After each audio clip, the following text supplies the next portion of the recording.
Mesdames, Messieurs, bonsoir et ravi de vous compter en millions dans vos domiciles à regarder Mystère caché qui démarre à l'instant sur Info Télévision. Comme tous les dimanches, on se retrouve entre 18h et 20h pour parler des questions de spiritualité, pour parler d'une manière générale de la spiritualité, pour revenir sur les problèmes de spiritualité que nous connaissons, que vous et moi connaissons dans notre vie, dans le quotidien.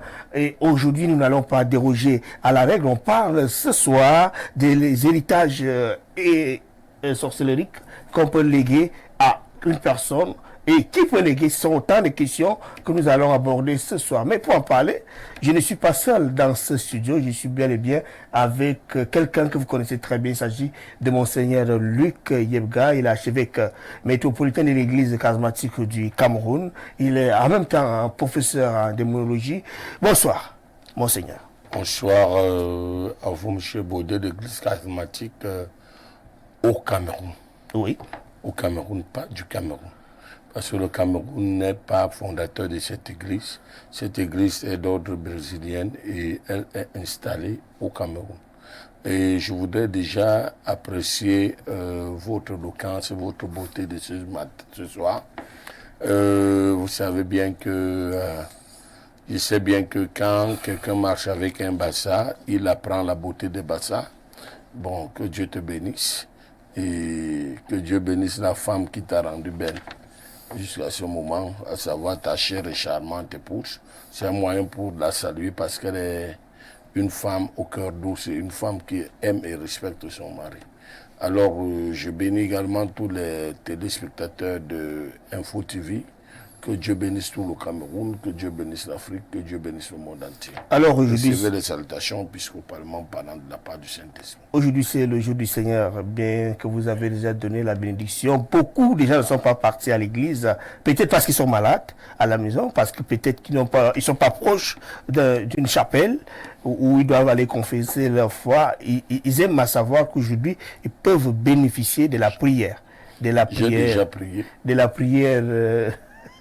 de Monseigneur comme tout le temps. Il ouvre recevez les salutations de la part du Saint-Esprit au nom du Père, du Fils, Saint-Esprit. Mettons-nous tous dans la présence du Seigneur et nous demandons que Dieu, tu règnes sur la vie de tout un chacun, que tu prennes soin de cette émission afin qu'au début jusqu'à la fin nous soyons capables de dire des oracles qui viennent de ta part, que toute chair en nous disparaisse et que le Saint-Esprit prenne la première place. Voulons être des instruments utiles pour annoncer les oracles venant de ta part. Nous étant cachés sur le socle de ta parole, nous invoquons l'Esprit Saint d'être maître et dirigeant de tout ce que nous allons faire. Nous annulons toute flèche enflammée de l'ennemi et toute attaque maléfique et nous renvoyons à l'Esprit toute arme forgée contre nous. Nous disons toute la gloire, l'honneur à toi seul Seigneur. Ceci dans le précieux, glorieux nom de ton Fils Jésus-Christ de gloire que j'ai ainsi prié. Amen. Au nom du Père, du Fils et du Saint-Esprit. Amen. Mesdames, Messieurs, vous à la maison, nous savons que vous venez et vous aimez cette émission, vous aimez prendre part activement à cette émission via le numéro qui s'affiche au bas de votre écran pour vous permettre de très bien vous installer. Qui pour prendre le stylo pour relever le numéro, qui pour avoir un verre d'eau, puisque je sais, à un moment donné, vous avez besoin d'un verre d'eau pour vous rafraîchir. On va prendre juste une transition, on se trouve juste derrière.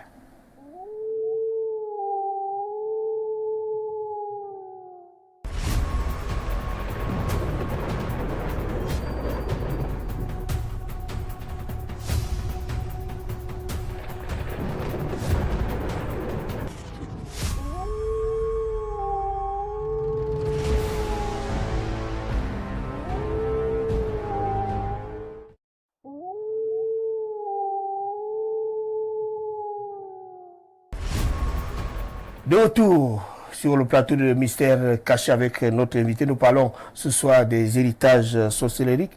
D'emblée, chacun de vous, je suis sûr et je suis convaincu que vous vous posez la question: de quoi s'agit-il exactement, Monseigneur? Cette question m'est posée au même moment qu'elle vous est posée. C'est quoi l'héritage sorcellérique? Déjà, pour parler d'abord le mot héritage sorcellérique, faudrait déjà décomposer ce mot en deux. Allez-y. C'est quoi l'héritage et c'est quoi la sorcellerie?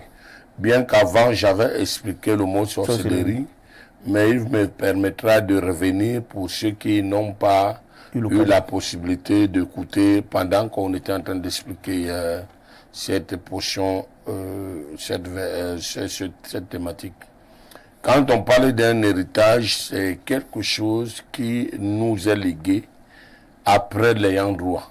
Ça veut dire un héritier est un redevable, est une personne qui reçoit les biens après le décès de la personne donc qui était possesseur de ces biens. Il peut être héritier même étant vivant, soit même étant mort. Ça veut dire que quelqu'un peut décider étant vivant de dire je ferai de tel mon héritier et comment va lui faire jouir des biens de son héritage futur. Mais quand on parle d'héritage, ça veut dire que l'ayant droit n'est plus en vie et la personne qui reste devient l'héritier. Ça veut dire qu'il est jouissant des biens de celui qui appartenait à ces biens. Et c'est ce qu'on appelle héritier. Maintenant, quand on parle de la sorcellerie vient du mot sortilège. Sort ou sortilège. Quand déjà nous prenons sortilège, nous voyons ce qu'on appelle le mauvais sort. Nous voyons l'état des envoûtements et tout ce qui est négatif. Et quand on parle de sort, ça veut dire quelque chose qui quitte de son corps pour pouvoir aller. Un sorcier est une personne douée d'un esprit, d'un totem maléfique, dans le but de sortir de son corps physique pour aller dans le corps spiritiste, faire ce qu'on appelle le voyage astral. Et déjà, étant que j'avais expliqué qu'il existait 4 types de sorcellerie, il s'agissait de la sorcellerie inconsciente, la sorcellerie consciente, la sorcellerie aveugle et la sorcellerie subie. Les 4 sorcelleries étant résultées, nous voyons déjà la personne qui peut hériter ces sorcelleries. Mais ici, déjà, il faut noter que parlant des 4 types de sorcellerie, on peut être victime héréditaire de quelques types et certaines sorcelleries ne sont pas héréditaires. Par exemple, quand on parle de la sorcellerie aveugle n'est jamais héréditaire parce que c'est une personne qui porte le corps d'une personne pour aller pratiquer la sorcellerie. La personne même de fois désignée sorcier n'a jamais été de fois sorcier. Le sorcier se servent de son corps dans son innocence sans sa permission. Voilà pourquoi la Bible dit « Mon peuple périt faute de connaissance ». Et vous allez vous rendre compte que cette personne ne peut pas léguer son totem à quelqu'un parce que lui-même ne sait pas que son corps est utilisé, mais il ressent simplement certaines manifestations comme au réveil, la fatigue générale et tout le reste. On peut parler également qu'on ne peut pas hériter ce qu'on appelle la sorcellerie subie. Par contre, parce que la sorcellerie subie sont des actes que la personne a posés et dont les parents payent le prix. Fait que paye le prix ne veut pas dire qu'il hérite. Ça veut dire que je peux être aujourd'hui méchant et mes enfants payent le prix de ma méchanceté. Je peux être tueur et les sorciers me réclament. Ceci n'est pas que je suis sorcier, mais je suis né, la personne est né dans la confrérie sorcellérique et il est comme un dauphin ou un sacrifice dans le domaine sorcellérique. Maintenant, il y a une troisième sorcellerie que nous appelons la sorcellerie inconsciente. Elle aussi ne peut pas être une sorcellerie héréditaire parce que la personne qui pose des actes de sorcellerie n'est pas conscient. Il est en train d'être dans le gouffre sorcellérique, dans son inconscience, sans sa volonté. Mais maintenant, la sorcellerie consciente est celle qu'on peut hériter. On peut hériter. Pourquoi? Parce que le sorcier qui te fait hériter cette sorcellerie est conscient qu'il est sorcier et cherche un remplaçant dans le domaine sorcellérique, dans le domaine vampiriste, dans le spiritisme, dans le but de pouvoir continuer à faire le monde métaphysique, la tanière satano-démoniaque. Alors là, ça nous a permis de comprendre ce que c'est que l'héritage sorcellérique. Alors, qu'est-ce qui constitue d'une manière générale l'héritage sorcellérique? Qu'est-ce qu'on met dans l'héritage sorcellerie? Qu'est-ce qu'on met dedans? Il n'y a pas quelque chose qu'on met dans l'héritage sorcellérique. Il y a ce qu'on appelle les liens qui peuvent pousser à une personne d'être héritier de la sorcellerie. Parce que quand nous disons, par exemple, la Bible dans le livre de Exode, chapitre 20... Je vais vous reposer la question, Monseigneur, avant de revenir. Prenons un peu le cas d'un patriarche, d'une personne, dans la coutume d'une manière générale. Quand on parle qu'il a légué l'héritage, on voit les maisons, on voit les voitures, on voit... Mais quand on parle dans le monde de sorcellerie, qu'est-ce qu'on peut comprendre? Qu'est-ce que lui... Quels peuvent être les éléments ou ce qui constitue cet héritage dans le monde de sorcellerie?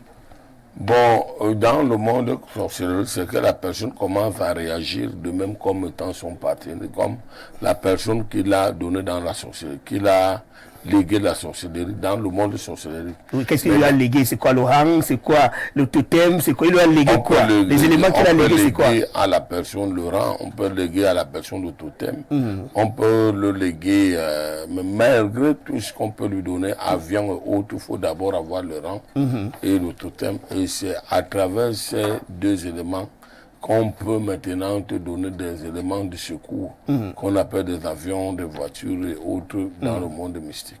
On peut y aussi le son. L'héritage sorcellerie, on peut aussi mettre le son dedans. On peut aussi retrouver le son. Et si ça fait, le son fait partie des envoûtements, mais pas de la sorcellerie.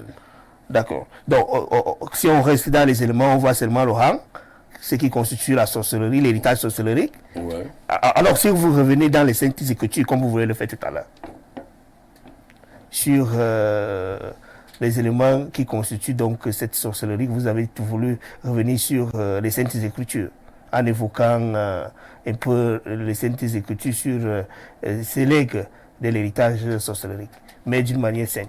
Voilà, pendant que la clim sera éteinte, je suis en train de parler que la Bible parle dans le livre d'Exode, le chapitre 20, le verset 5, 4, 5.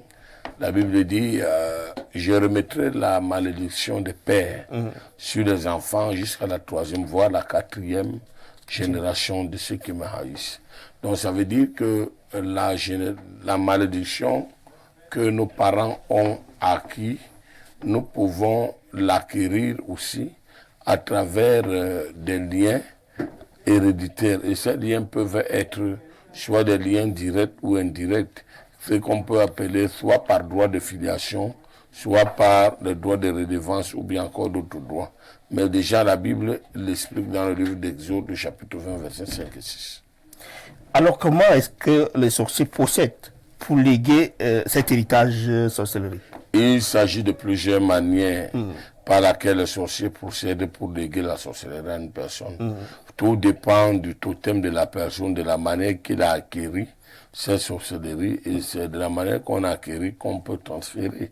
Alors, allons-y étape par étape, les différentes étapes. Il y a des personnes qui ont acquéri la sorcellerie à travers les rêves et après le baptême du feu.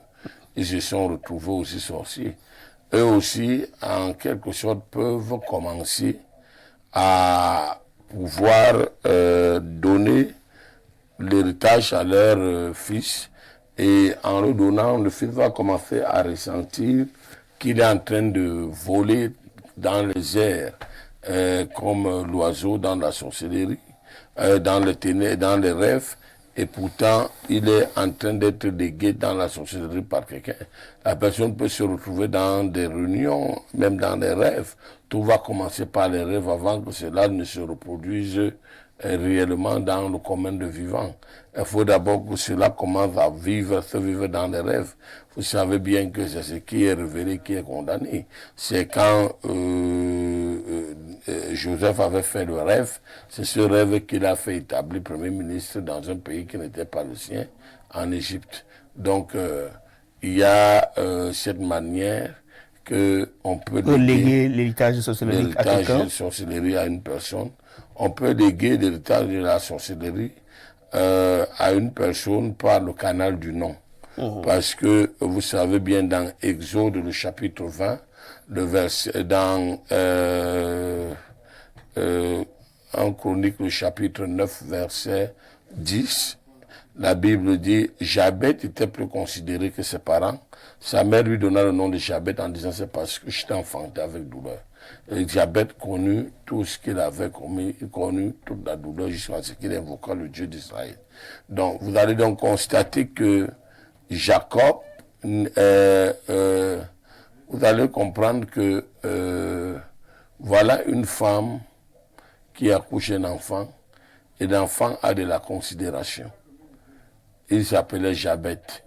Et Jabet, dans sa considération, il se rend compte que sa mère lui a donné le nom de Jabet pour dire non simplement, il est considéré, mais le lien de son nom demandait à ce qu'il soit vivant et qu'il fasse le vécu de ce que son nom prévoit.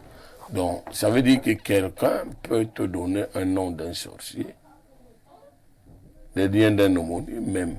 Peut-être la personne est sorcier, il est ton homonyme, et à travers ne serait-ce que le nom qu'il a donné à la personne, et trouver un moment, l'accès possible, de pouvoir venir vers toi, Pour te transmettre la sorcellerie, en se tenant sur le socle du nom que vous portez.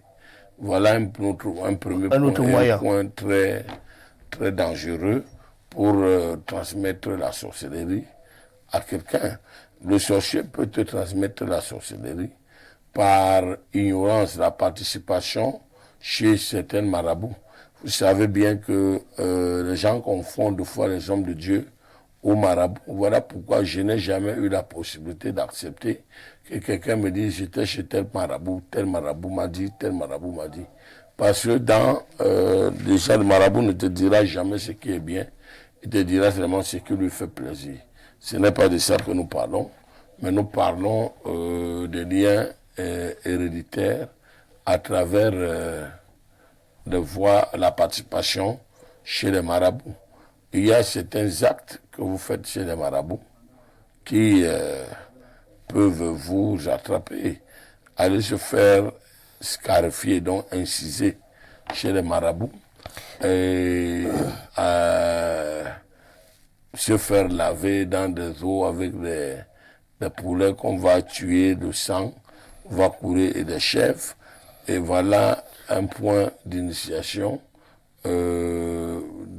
d'héritage dans la sorcellerie, parce que vous allez voir que le marabout qui vient chez toi ne pourra jamais te dire les conséquences de ce qu'il vient déposer.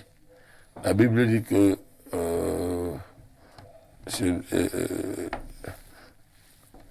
la parole de Dieu nous parle précisément, non simplement de cela. Il dit, si l'Éternel ne veille, celui qui veille, veille en vain. Si l'Éternel ne bâtit, celui qui bâtit, bâtit en vain. Donc vous allez constater que, au lieu que des gens attendent que c'est Dieu qui veille sur leur vie, mais vont remettre leur vie sur la base chez les marabouts, c'est les sommes des oignons qui sont plantés tous les jours. Peut-être qu'ils versent les urines, peut-être le vin de palme, peut-être d'autres sacrifices. Et pendant que ces choses, le temps limité du sacrifice atteint déjà son apogée, le dernier peut proposer à l'ayant droit que bon, toi, tu vas mourir. Si tu ne veux pas mourir, tu es obligé de participer à notre association. Et c'est comme ça qu'il y aura quelqu'un qui va te coopter dans l'association sorcellerie et tu deviens sorcier. Bon, il y a ce point. Il y a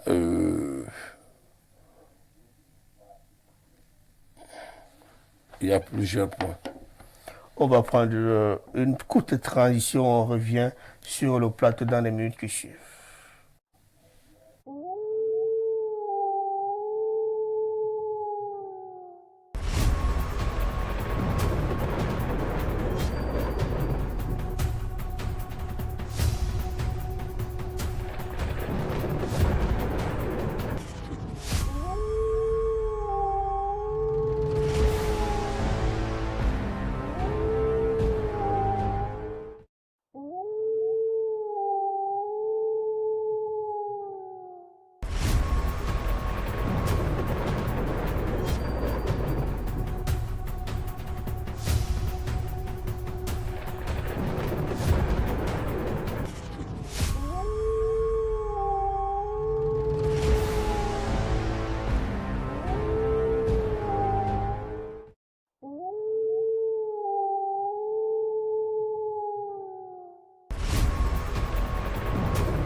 De retour sur le plateau de Mystère Caché, nous allons prendre d'abord une première séquence des messages pour ceux qui ont compris les définitions données par Monseigneur Luc Yebgar sur la définition de l'héritage sorcellérique et les premiers éléments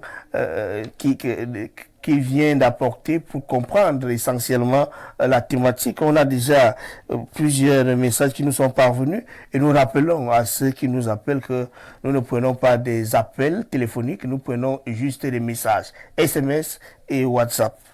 Voilà, bonsoir, dites-nous s'il vous plaît, l'on peut-il hériter sans son propre consentement, sans l'aval des parents de celui-ci? Peut-on hériter de quelqu'un qui n'est pas de votre dynastie, connaissance? Bonsoir, peut-on hériter quelqu'un à distance?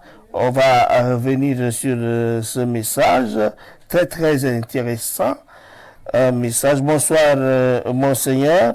J'ai une préoccupation. Lorsque tu embrasses quelqu'un qui est déjà mort, ça voudrait dire quoi? Nous précisons au début que nous souhaitons que vous restez d'abord dans la thématique et vous allez avoir des réponses sur les problématiques qui ont trait à d'autres problèmes que vous connaissez. Mais concernant la thématique, donnez votre point de vue, posez votre problème si vous en connaissez. Si vous êtes certainement héritier, n'hésitez non plus à poser votre problème. Si vous désirez sortir la solution, vous pouvez encore trouver la solution au cours de cette émission. Alors, on prend notre message. Bonsoir, Monseigneur. J'ai une préoccupation. Lorsque vous avez embrassé quelqu'un qui est déjà mort, qu'est-ce que cela voudrait dire? Voilà quelqu'un il nous sort donc de l'émission, mais il aura la réponse puisque Monseigneur est disponible pour vos multiples problèmes, mais nous désirons que vous restez quand même d'abord. Prioritairement, vous pouvez avoir deux questions. Une question qui concerne la thématique et une question qui peut sortir de l'ordinaire pour vos problèmes au quotidien. Bonsoir, Monseigneur. Je rêve que je prie pour les gens. Bref, je délivre. Qu'est-ce que cela signifie? Comme tu délivres les gens là, c'est déjà bien, tu peux continuer à délivrer. Certainement, Monseigneur va coller un mot tout à l'heure sur votre problème, vous qui délivrez. Mais il va d'abord revenir sur un premier message. Vous qui dites que l'on peut hériter sans son propre consentement, sans l'aval des parents de celui-ci. Peut-on hériter de quelqu'un qui n'est pas de votre dynastie ou connaissance? Voilà quelques questions qui nous sont posées, malgré que l'auditeur, le téléspectateur n'a pas signé son message, Monseigneur. C'est une très belle question. Est-ce qu'on peut hériter la sorcellerie d'une personne qui n'est pas de ta dynastie? Je vais dire oui, parce que je n'ai pas donné tous les 4 points d'hérédité, d'héritage. Voilà. Je vais vous parler tout le point d'héritage, comment hériter, oui. Comment hériter la sorcellerie. Bon, déjà, la question est venue rapidement. Oui, on peut hériter la sorcellerie d'une personne qui n'est pas de sa dynastie. Et ceci est appelé droit de filiation. C'est comme une personne peut prendre, une personne nous fait héritier de sa concession. Il n'est pas forcément dit que c'est quelqu'un de ta famille que tu fasses héritier de tes biens. Nous savons dans l'Occident que les Occidentaux de fois prennent même des Africains pour les faire hériter leurs biens. Parce que, bon, tout va mieux que bon. Ils n'ont pas trouvé quelqu'un de capacité positive pour pouvoir garder les biens. Ils décident de léguer cet héritage à quelqu'un. C'est ainsi aussi que dans la confrérie sorcellérique, un sorcier tu peux hériter la sorcellerie d'une personne qui n'est pas d'un membre de ta famille, mais celui-ci, il faut qu'il y ait ce qu'on appelle un droit de réclamation ou un droit de filiation ou bien un lien. Alors, nous étions avant ce petit break sur comment est-ce que les sorciers procèdent pour léguer l'héritage sorcellérique à leur héritier. Voilà, nous étions dans le processus. Oui. Ouais, le troisième point ici, c'est le point des rapports sexuels. La Bible dit que celui qui s'accouple avec un prostitué fait corps. Vous savez, M. Baudé, il y a des choses qui me font de fois rire. quelqu'un dit, il insulte une femme, tu es sorcière. Et la même femme avec laquelle tu montes dans la nuit, tu descends, tu sens le sucre le matin, tu l'insultes sorcière. Mais tu oublies que si ta femme est sorcière, tu es sorcier. Si ton mari ou bien une femme, parce qu'il a vu un autre Mandjumba, qui croit lui donner un plaisir de quelques secondes, il chosifie son mari jusqu'à vouloir l'insulter, montrer au Mandjumba qu'il n'y a que lui, celui-ci n'est qu'un vaurien, est un sorcier. Mais si ce monsieur est sorcier, sache-le que toi-même tu es sorcier, une personne consciente. Quand tu vas appeler quelqu'un avec qui tu as vécu, avec lui qui est sorcier ou une sorcière, il devrait aussi avoir peur de toi parce que vous avez ce qu'on appelle les liens de sang.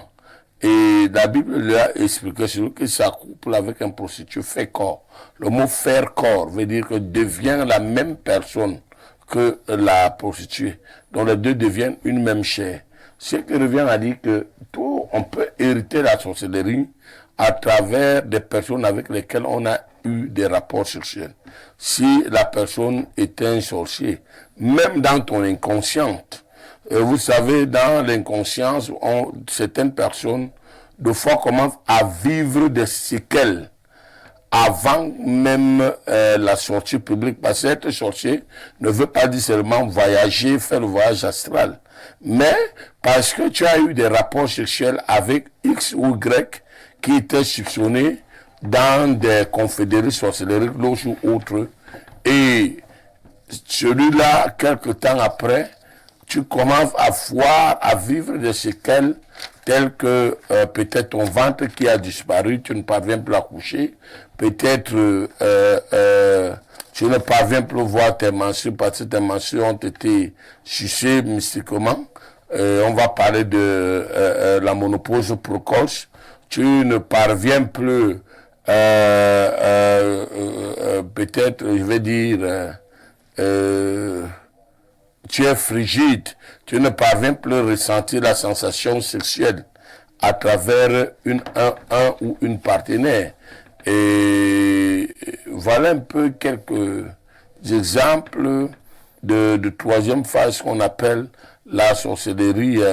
Une personne qui peut hériter la sorcellerie par les liens sexuels ou les liens intimes. On peut recevoir la sorcellerie par les liens ancestrales. Les liens ancestraux sont des liens, ça veut dire de naissance.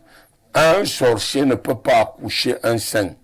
On peut délivrer un saint, un sorcier pour devenir un saint, mais le sorcier n'accouchera pas le saint. Parce que par les liens d'ADN du sang, si ton père ou ta mère a pratiqué la sorcellerie, tu es d'office un acquis à la sorcellerie, même si toi-même tu n'y vas pas, étant voilà pourquoi d'autres personnes se retrouvent dans la nuit, qu'on se promène avec leur corps. Tu entends par exemple dans la nuit qu'on utilise ton corps dans la nuit. Tu entends par exemple que ton dos c'est la table dans la nuit, ton dos c'est la chaise, on te fait travailler dans la nuit au réveil, tu es fatigué. Simplement parce que tes parents ont pratiqué la sorcellerie et t'ayant déjà légué cette sorcellerie. Et voilà ce qui va se passer. Parce que ils ne t'ont pas dit prends. Mais parce que tu es né de leur sang, tu es influencé par cette alliance de sang. Voilà le proverbe français mondain dit tel père, tel fils. Donc, tel est le comportement et la malédiction que porte ton père, telle sera la malédiction que le fils va porter.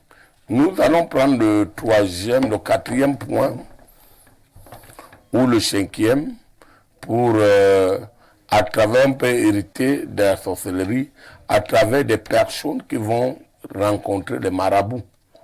Et il y a certains, je crois que j'ai déjà parlé de ça. Vous avez déjà parlé. Voilà. On peut hériter cela à travers, je vais dire quoi, à travers même les donations, les dons. Ça veut dire... une personne va dire, bon voilà, c'est elle qui sera mon héritier, c'est tel que sera, comment on appelle ça chez l'homme bamléké, on dit le père, après moi, mon successeur à travers la succession. On peut le recevoir à travers la succession. Ça veut dire que quand quelqu'un te nomme successeur, tu ne succèdes pas seulement les biens. Tu vas succéder le bien et le mal. Ça veut dire que tu vas également succéder sa sorcellerie. Or, l'homme de l'Ouest a compris cela uniquement dans un seul sens. Dans le sens de la chefferie, qu'il faut amener la personne dans le l'arkham pour qu'elle fasse certaines étapes pour l'initiation.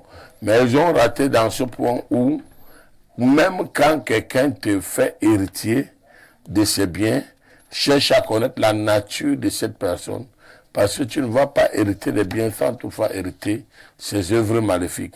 Plus tu hérites tout ce qui est bien, plus tu hérites tout ce qui est négatif.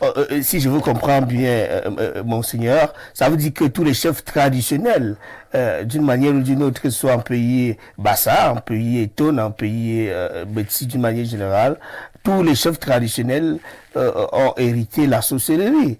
Un héritage sorcellérique, puisque on dit qu'on ne peut pas être gardien de la tradition sans être sorcier. Alors si on succède à quelqu'un qui était gardien de la tradition et donc était gardien de la sorcellerie, vous avez également hérité de la sorcellerie. Vous ne prenez pas... Tous les chefs qui ont succédé sont des sorciers, mais d'autres sont des sorciers inconscients.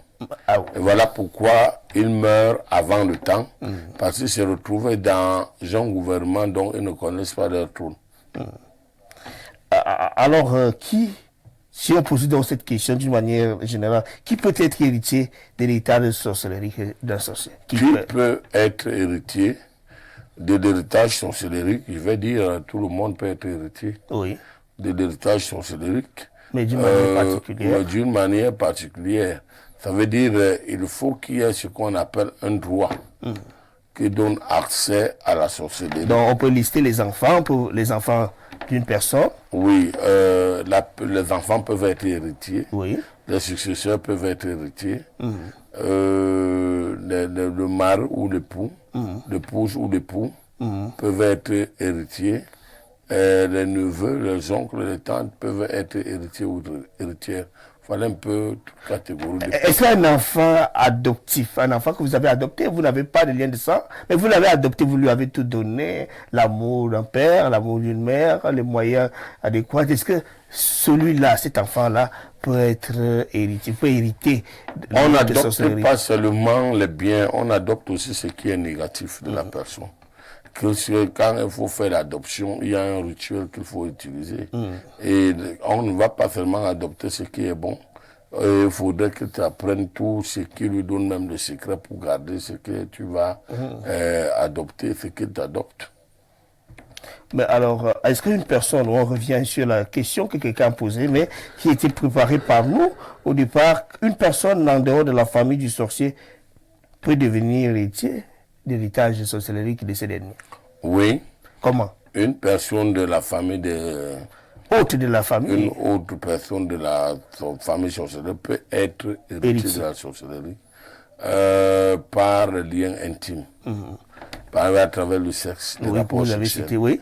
Il peut être héritier par les liens de maraboutage. Oui. Il peut être héritier à travers des liens de donation, de dons, etc. Est-ce que les personnes, des jeunes aujourd'hui, qui sont friands d'argent, qui aiment la facilité, est-ce que dans cette voie, ils peuvent aussi, ces jeunes paresseux, ces jeunes qui ont le goût à l'argent, ces jeunes filles qui ont le sens que l'argent dans leurs relations, qui sont des escrocs, entre parenthèses, passez-moi l'expression, peuvent aussi, par ce moyen, hériter de la sorcellerie d'un sorcier? Vous parlez bien des jeunes filles qui sont friands d'argent, s'ils peuvent hériter de la sorcellerie. La personne peut vous donner la sorcellerie dans le but de pouvoir vous gâter dans le mauvais sens. Mais quant à l'héritage, il n'y a pas d'héritage qui existe en ce moment. Vous ne pouvez pas, par ce moyen, par ce canal, hériter de la sorcellerie de quelqu'un. Si quelqu'un vous donne le bijou, alors que c'est un serpent, vous ne pouvez pas hériter. Mais je voulais dire que dans ce domaine, il s'agit de la donation. On a souvent entendu, hein, Monseigneur, à moi si vous allez me démentir, on a souvent entendu parler dans des anecdotes qu'on a racontées qu'il y a des individus qui pouvaient te donner une chaîne, et cette chaîne c'est un serpent, mais c'est un héritage aussi. Vous dites quoi? On ne peut pas seulement te donner la chaîne, il y a même les bas, les habits et autres. Tu peux les recevoir. Mais j'ai parlé de ça, je venais de parler des dons, qu'on peut hériter à travers les dons. C'était juste une illustration, je voulais qu'on illustre pour parler d'une manière triviale. Voilà, vous venez même déjà de tout dire. Vous êtes en même temps journaliste, en même temps ancien scénariste, c'est pour ceux qui ne connaissent pas. Alors il faudrait comprendre que même à travers les dons, les cadeaux qu'on vous donne, les habits et autres, on peut hériter de la société à travers la personne qui vous offre les dons. Dites-nous, une fois que vous devenez héritier de l'héritage sorcellerique, est-ce que vous êtes comptable? Est-ce que vous pouvez être comptable après avoir hérité la sorcellerie d'un X, d'un sorcier? Est-ce que vous êtes comptable des dégâts que celui-ci a causés avant vous? Puisque, effectivement, au village, on sait que quand quelqu'un est décédé, il devait 5000 à son voisin. Celui qui devient son successeur, le jour même du deuil, ce dernier commence à réclamer ces 5000 à ses successeurs. Est-ce que dans la tanière sorcellerique également, un héritier est également comptable, peut être redevable de son successeur? Il va te dire non. Ouais. On ne peut pas faire la comptabilité ou bien être comptable parmi dans la sorcellerie que son héritier a fait, puisqu'il s'agit d'un cas personnel, d'un jugement individuel. Donc chacun va rendre compte à Dieu selon ses œuvres. Donc l'œuvre de tout un chacun est manifestée à travers sa vie. Donc, alors, si vous avez hérité, quelqu'un vous a donné le rang, et vous a initié à la sorcellerie, vous étiez son parent, mais il est décédé, mais vous devez continuer avec son œuvre dans la société. Est-ce que ceux qui ont, ceux à qui ils devaient, c'est tellement, ils ont mangé X, Y personnes, l'enfant de tel, est-ce que les autres ne peuvent pas savoir que comme tu es resté et tu es venu par le biais de ce sorcier qui est parti, sans qu'il paye le prix, sans qu'il laisse aussi qu'on mange une personne, peut-être vous-même, le jour que vous restez, vous devez rendre compte, vous devez, on vous réclame de manger ou bien de donner aussi une personne qui a été comme il a mangé pour les autres. La personne qui est encore vivante ne peut pas gérer les dégâts des morts. Mais celui qui est mort aussi ne peut pas gérer les dégâts des vivants. C'est pour dire quoi? C'est pour dire que tant qu'on est en vie, il est très difficile de léguer la sorcellerie à une personne. Là, ce terme n'est plus appelé légué. Ce terme est appelé envoûtement ou transfert. Or, la légation, c'est quand la personne n'est plus en vie et qu'on peut prendre la personne pour pouvoir travailler sa vie. Quand la personne n'est plus en vie, qu'on peut prendre la personne pour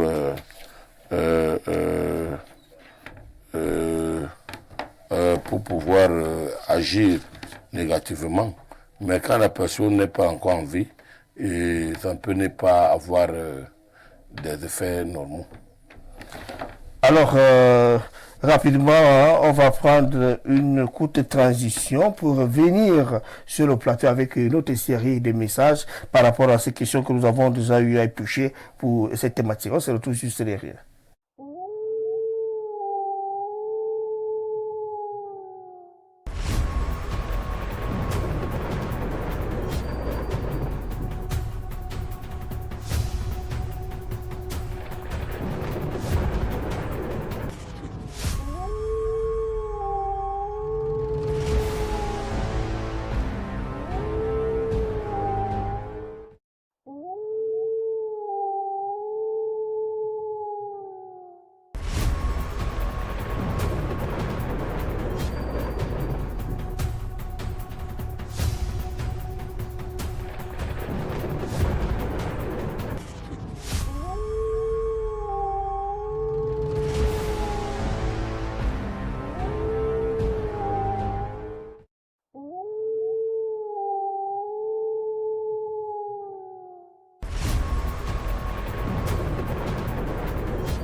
De retour sur le plateau, avant de prendre des messages, nous allons d'abord encore prendre au moins une question. Alors, monseigneur, est-ce qu'une personne donc, qui est devenue héritier, qui a hérité de la sorcellerie, peut avoir des réclamations?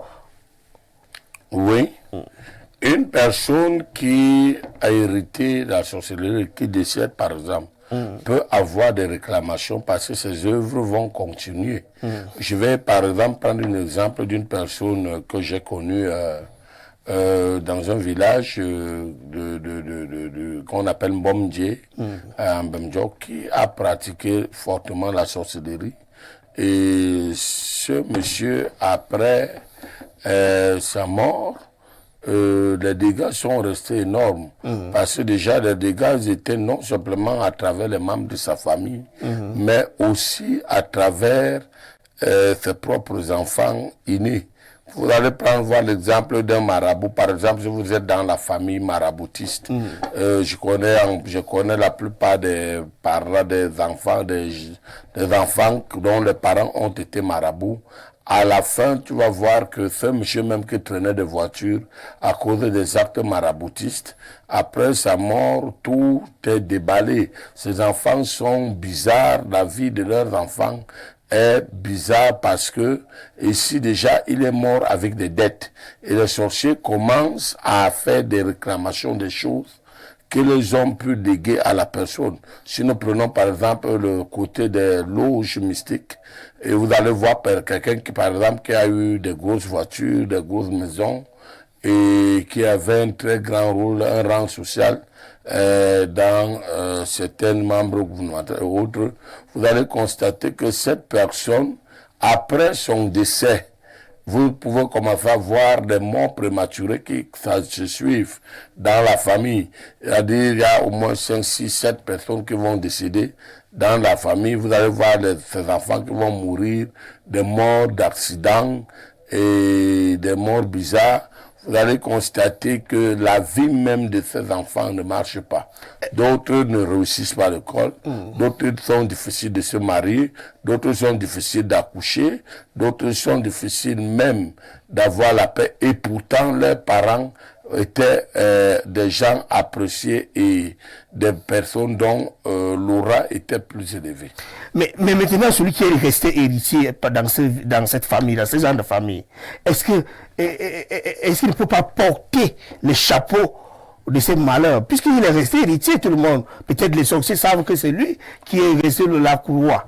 Vous savez, on peut avoir 10 enfants, mais on choisit un seul héritier. Oui. Et un successeur. Mais ça ne veut pas dire que les autres ne sont pas tes enfants. Ils sont tes enfants. Ils sont issus de tes propres entrailles. Donc ce qui revient à dire que si tu as 10 enfants et que les autres aussi font partie, on ne dira pas que c'est elle qui est l'unique enfant. Tous ces enfants vont d'abord écoper, parce qu'on ne peut pas dire bénéficier, vont écoper des actes de la sorcellerie de leurs parents. Vous allez trouver des belles femmes, des fois, dans une famille. Hein.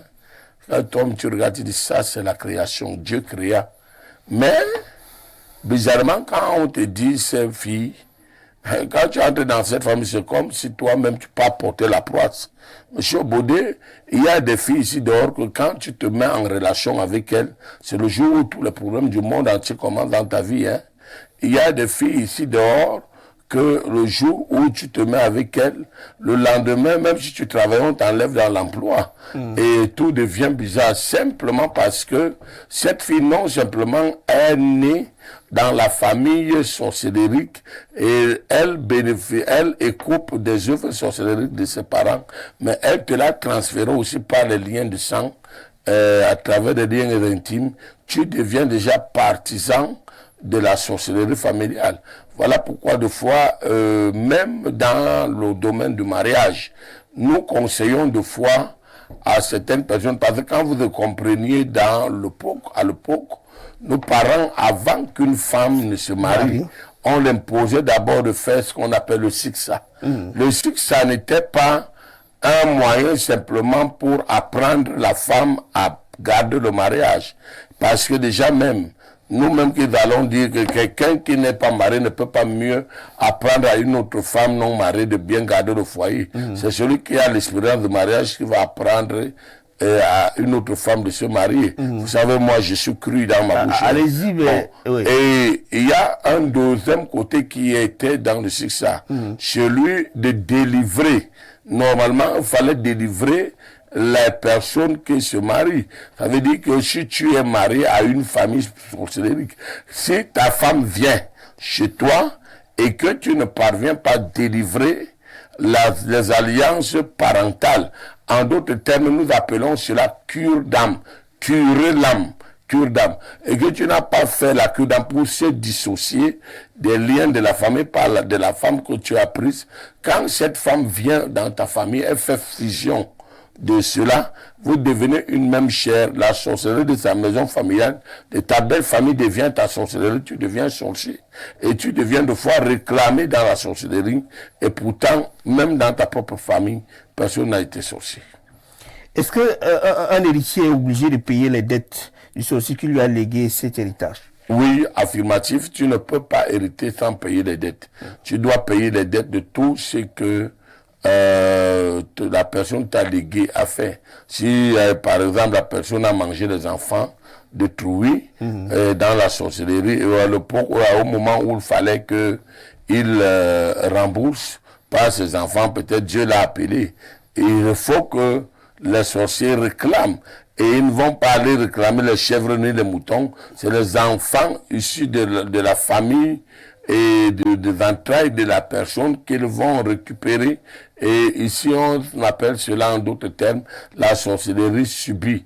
Ils vont commencer à subir les œuvres maléfiques de la sorcellerie causées par leurs parents qui étaient morts et qui étaient sorciers. Donc là, pourquoi on dit que tout ce que nous faisons, nous devons réfléchir. Quel est l'héritage que nous laissons à nos enfants pendant que nous sommes en train de partir? C'est avec cette question de Monseigneur Louis Yebga, archevêque métropolitain de l'église charismatique au Cameroun, que nous allons d'abord marquer ce petit break pour prendre quelques messages. Quel est l'héritage que nous allons laisser à nos enfants? La question doit être posée ce soir dans toutes les familles. Chacun à son niveau. Quel est l'héritage que je vais laisser le jour que Dieu va m'appeler? Comme il pose la question à Monseigneur, quel est l'héritage qu'il va laisser aux téléspectateurs d'Info TV, aux téléspectateurs du monde entier, aux gens qui ont des problèmes spirituels? Vous pouvez répondre, vous à la maison là-bas, vous qui connaissez les multiples œuvres qu'il pose au quotidien pour vous, pour vos problèmes, pour résoudre vos problèmes. C'est de ça qu'il s'agit. Bonsoir, peut-on donner l'héritage à distance? Peut-on décrire cet héritage si l'on n'est pas d'accord des règles? Oui, on peut détruire cet héritage si la personne n'est pas d'accord des règles. Puisque la délivrance ne demande pas la permission de la personne, c'est un acte d'autorité sur la personne qui délivre, sur le délivreur. Ça veut dire que moi qui te fais la prière, j'ai d'abord ce qu'on appelle un esprit d'autorité qui me donne droit à commander à tout démon de se soumettre et tout démon se soumet. Donc je n'ai pas besoin de demander ta permission. Ce qui m'intéresse, c'est de délivrer. Il y a des gens qu'on a délivrés, donc ils n'ont pas donné la permission. Les fous qu'on délivre, le fou ne te donnera jamais la permission de le délivrer. C'est sa famille qui va l'amener. Les cas comatés qu'on ramène à la vie, ce n'est pas eux qui donnent la permission, c'est les familles. Alors, sa question avait deux volets. Peut-on donner l'héritage à distance, l'héritage sorcellerique? Peut-on devenir héritier en sorcellerie étant très loin de celui qui veut te léguer cet héritage? La sorcellerie n'a pas de distance. Même que tu es en Europe, et que tu es la personne qui t'a légué la sorcellerie. Qui veut te léguer la sorcellerie. Qui veut te léguer la sorcellerie au Cameroun. Il va te Où léguer. se fait maintenant la sorcellerie a commencé à se moderniser avant même que le monde moderne n'arrive. Je vais même dire que le monde médiatique et le monde moderne a pris plutôt, a eu à tricher le domaine sorcellerique pour pouvoir faire les réseaux sociaux et autres. Parce que on a vu qu'à travers les réseaux sociaux, on peut communiquer ici, la personne est peut-être en Europe et tout. Tu n'as plus besoin de te déranger. Si tu veux voir la personne, peut-être que ça fait 10 ans que tu ne l'avais jamais vue. Il suffit qu'il soit sur WhatsApp, vous pouvez causer sur vidéogramme et vous allez vous revoir physiquement, vous allez causer. C'est la même chose avec le domaine sorcellérique.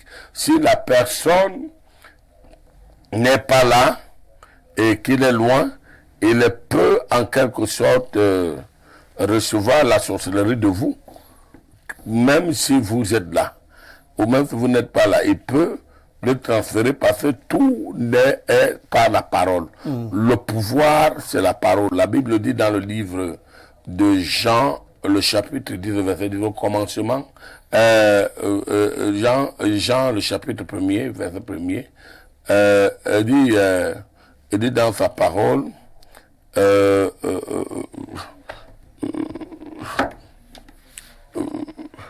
oui. Au commencement était la parole. La parole était avec Dieu. La parole était Dieu. Toutes choses ont été créées par la parole et rien n'a été créé sans elle, elle mis pour la parole. Donc, il faut comprendre que le bien et le mal ont été créés par la parole. Et la même parole, quand on la prononce, on acquiert le bien. La même parole, quand on la prononce, on peut acquérir le mal. Et voilà pourquoi, à travers la parole, il faut faire attention de ce qu'on prononce dans la bouche. Parce que ce qu'on prononce dans la bouche peut te tuer. Et ce qu'on prononce dans la vie peut te reconstruire. Donc, tout dépend. Et même si tu es loin, il suffit simplement que l'incantateur sorcier cite ton nom et déclare dans le monde de la sorcellerie que j'ai donné tel. S'il a encore certains éléments de toi comme ta photo. Maintenant, avant, c'était que pour avoir la photo de quelqu'un, il faudrait le filmer. Moi, aujourd'hui, il faudrait simplement que tu tapes dans l'internet, et tu tapes simplement et le visage de la personne va apparaître et puis à travers son visage, tu vas aller faire des incantations. Oui, tirer et faire des incantations. Donc, voilà pourquoi nous disons que nous sommes plusieurs personnes sont des cadavres ambulants. Bonsoir, monseigneur. Je suis Jean-Luc depuis Yagua. Je suis seul à moi. Ma femme et mes enfants ne veulent pas de moi. Je voudrais savoir le pourquoi. Est-ce que ceux du quartier aussi? Merci. Jean-Luc, il faudrait aussi te poser toi-même la question. Parce que c'est bien beau d'accuser tout le monde, mais quand déjà ta femme, tes enfants et même les gens du quartier ne veulent pas de toi, il faudrait comprendre que premièrement, il faut regarder ton comportement, ton état d'être. Est-ce que ce n'est pas toi-même qui es cause de ta situation? Et comme quelqu'un n'accepte jamais se faire critiquer, et toi, tu te déranges. Bon, de deux, et on peut te donner une sorcellerie inconsciente, et on peut te léguer une sorcellerie que cette sorcellerie commence à se faire pratiquer en toi, se faire ressentir en toi, sans que tu commences à faire le voyage. Et tu ne seras jamais accepté de plusieurs personnes parce que l'un des critères d'un sorcier, il est rejeté, il est repoussé. Donc on va commencer à te repousser, on va commencer même à faire des fausses accusations à ton égard et tout le monde va te détester parce que il y a un hareng de la sorcellerie ou bien un totem de la sorcellerie en toi qui pousse à ce que quand ton étoile doit briller, plutôt ça étouffe pour donner un autre éclat à ton étoile. Bonsoir, s'il vous plaît. Je voudrais savoir si Monseigneur est catholique orthodoxe ou romain. Et j'aimerais aussi avoir son numéro pour le contact par rapport à ses services. Merci. Très belle question. Je suis de l'Église catholique charismatique au Cameroun. Mais déjà, il faudrait comprendre que ta question n'avait pas de place. Parce que ce n'est pas l'Église qui sauve. C'est la grâce de Dieu qui sauve. C'est la foi chrétienne qui sauve. Donc, même si Monseigneur était même de l'Église de la papologie, même s'il était papologue, il faudrait comprendre que ce n'est pas le titre. Même moi-même, Monseigneur, je ne suis pas l'homme adéquat. On ne croit pas en moi, il faut croire en Dieu. Et l'Église est universelle. Il faudrait qu'on vous le dise la vérité. Ceux qui ont amené la division, moi je suis de ceci, je suis de cela, ce n'est que les effets de vente qui crée de fois la division, la bataille. Vous arrivez dans un village, le prêtre ne veut pas que vous partiez à l'église presbytérienne. L'église presbytérienne ne veut pas que vous partiez dans tel lieu, simplement parce que vous croyez qu'il vous protège. Il n'y a pas la protection. Chacun est en train de discuter sa mangeoire. Et c'est que si, au village, on affecte un prêtre, il ne vit que des messes et des deuils. Si, par exemple, j'ai 50 joies dans ce village et que je les laisse aller, peut-être les membres de leur famille vont mourir et je ne vais pas aller faire la messe. Donc, si ils sont chez moi, j'aurai au moins chaque deuil mes 15 000 avec un régime de plantain. Si j'additionne 3 deuils par semaine, ça peut me faire 45 000 avec 3 régimes de plantain, 3 poulets. Ici, il s'agit des problèmes de ventre, des prélats que nous sommes, mais la foi, elle est universelle. La foi, elle est chrétienne, elle est universelle. Donc, il faudrait comprendre que ton problème, c'est le fait d'être délivré. Tu as besoin de la délivrance. Et si tu as besoin de la délivrance, mon Seigneur est bien disposé pour t'apporter la délivrance. Mais mon Seigneur ne sera pas celui-là, non simplement qui t'apporte la délivrance et qui va commencer à te dire, viens dans son église. Moi, je n'amène pas des gens dans mon église. Je n'amène pas des gens dans ma cathédrale. J'aime toujours dire la foi, elle est individuelle et facultative. La personne lui-même peut décider de dire non, mon Seigneur, comme j'ai trouvé la solution chez toi, je préfère te suivre comme les 9 lépreux qui ont été délivrés par Jésus. Un est revenu. Jésus n'a pas imposé les fait 10 lépreux que devenez d'abord mes disciples pour que vous puissiez être délivrés. Nulle part je n'ai vu dans la Bible là où le Seigneur Jésus imposait la personne d'appartenir à une église avant de recevoir la délivrance. Voilà pourquoi Dieu nous avait inspiré des cabinets spirituels et des cabinets spirituels qui sont laïques. Ça veut dire qui ne reçoivent pas simplement des chrétiens catholiques ou autres. Nous recevons toute catégorie de chrétiens et des musulmans, païens et autres, même ceux qui sont même dans des loges qui ont des problèmes, nous les recevons afin de leur apporter la solution. Quant à la foi, elle est individuelle. Jésus dit que si tu veux te perdre dans l'Apocalypse, perds-toi davantage. Si tu veux suivre Dieu, suis davantage.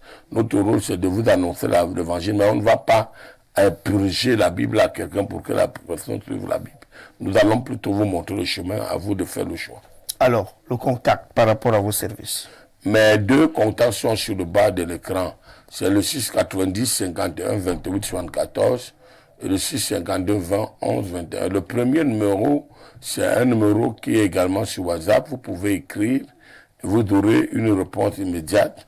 Comment faire pour rencontrer mon Seigneur. Mais sinon, mon Seigneur reçoit tous les jours, de lundi à vendredi, derrière la gendarmerie de l'Omnisport de Yaoundé, de 6h, de 7h à 16h de lundi à vendredi, et le samedi de 7h à 12h. Je précise bien, en face du stade annexe, derrière la gendarmerie de l'Omnisport, baptisé gendarmerie de Ngoussou. C'est à Yaoundé. C'est dans la ville de Yaoundé. Bien sûr. Merci, Monseigneur. Quelles sont les conséquences de la Rose-Croix sur la descendance d'un père qui y adhérait?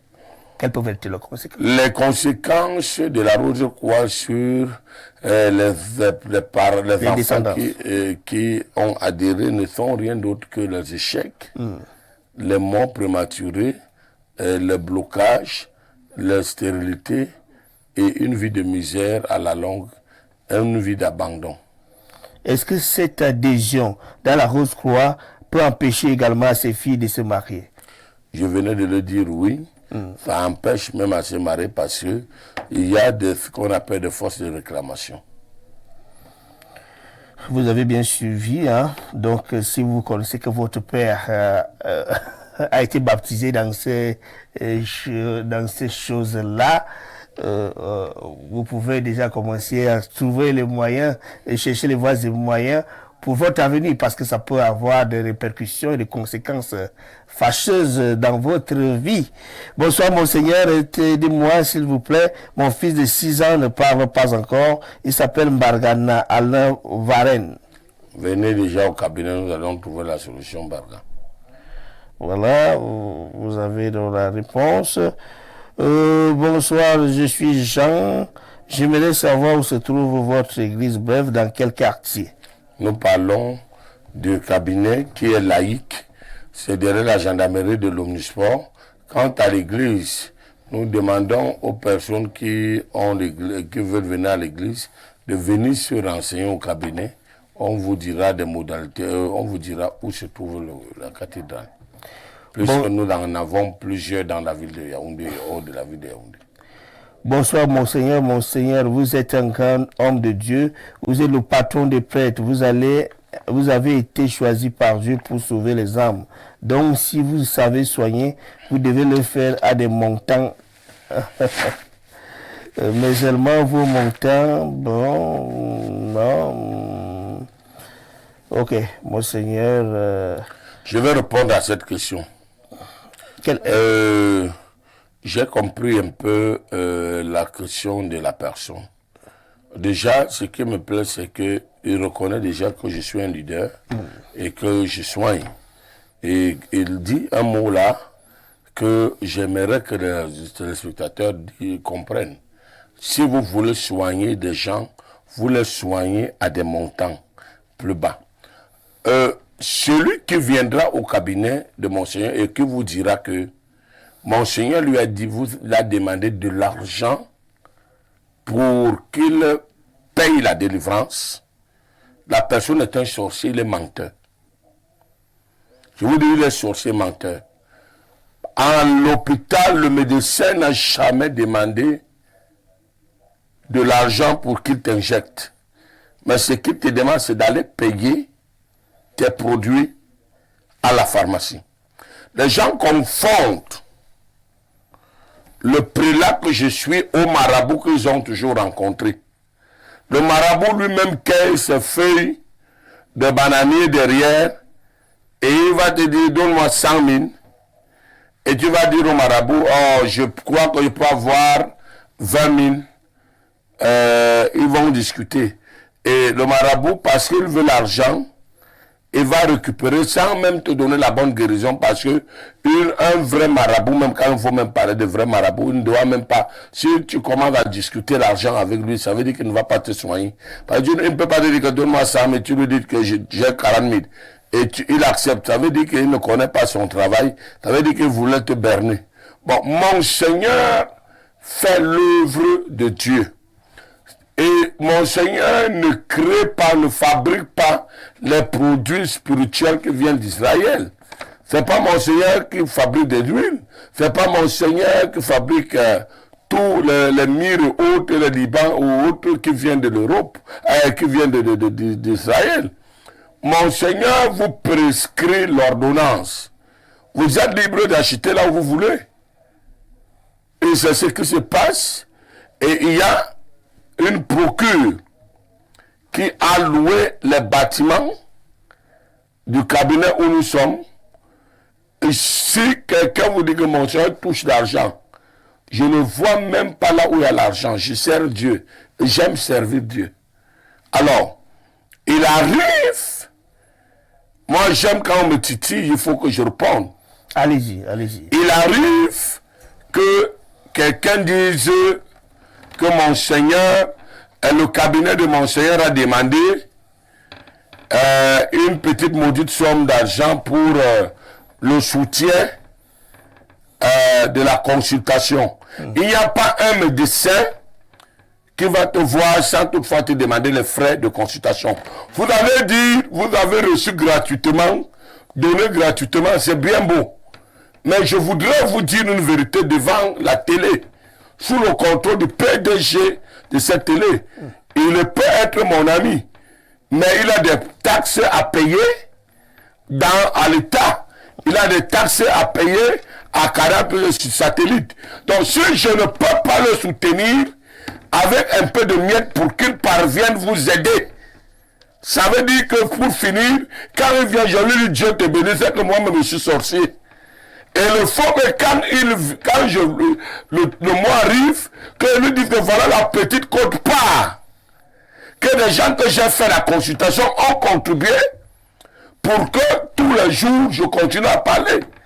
Et si je ne peux pas lui donner, ça veut dire que je l'aide à échouer, je serai moi-même sorcier.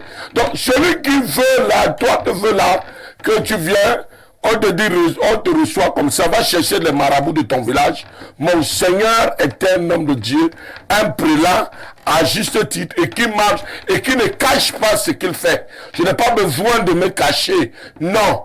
Je n'ai pas besoin, c'est pas toi qui m'as envoyé au séminaire, ni encore, c'est pas toi qui as payé mes ordinations pour être ce que je suis aujourd'hui. Loin de là, mon Seigneur fait l'œuvre de Dieu. La salle que que vous recevez, qui vous reçoit, la maison, le cabinet, est payé à 350 000 francs le mois. À ce que vous ne savez pas. Mon Seigneur a 17 employés, dont le moins payé à 100 000 francs. Peut-être ça, vous ne le savez pas. Et c'est des familles que mon Seigneur prend pour aider les prélats qui sont là-bas. Il y a des prélats qui ont décidé de travailler dans le sacerdoce. Travailler dans le sacerdoce, nous, dans notre congrégation, on nous a donné l'autorisation de se marier. Le prélat ne va pas rentrer le soir, son enfant lui demande la ration ou sa femme, et quand on lui dit que Dieu te bénisse. Jamais. Il faut qu'il rationne. Et si ils ne sont pas rémunérés, ils ne pourront pas rendre de multiples services. Donc toi qui parles, il faut bien regarder, toujours remuer ta langue et bien réfléchir avant de parler. Ne parle pas parce que tu as soulé le mangwalam pour parler. Parle parce que tu as besoin de connaître la vérité. Et mon Seigneur, le Girga, ne cache pas la vérité. Comme quelqu'un avait dit quelqu'un, ça va alors. Bonsoir, mon Seigneur. Est-il important de toujours se faire consulter? C'est une question qu'on pose. Bonsoir, la descendance. Je vais le répondre. Est-ce qu'il est toujours nécessaire de se faire consulter? Oui. Parce que si tu vas à l'hôpital et tu es malade, le médecin commence à t'administrer les soins. Sans toutefois te faire des examens, ça veut dire que ce n'est pas un bon médecin. Ou bien sûr, le médecin se contente de ce que tu lui dis. Oh, tu fais les vomissements et autres. Il ne t'envoie pas faire des examens. Il n'a pas encore appris son travail. Il faut d'abord qu'il te consulte. Et c'est quand il te consulte qu'il discerne le mal. C'est la même chose avec le cabinet. Tu ne peux pas venir comme à t'imposer même pour prier. Il faut d'abord une consultation. Et Dieu m'a fait grâce.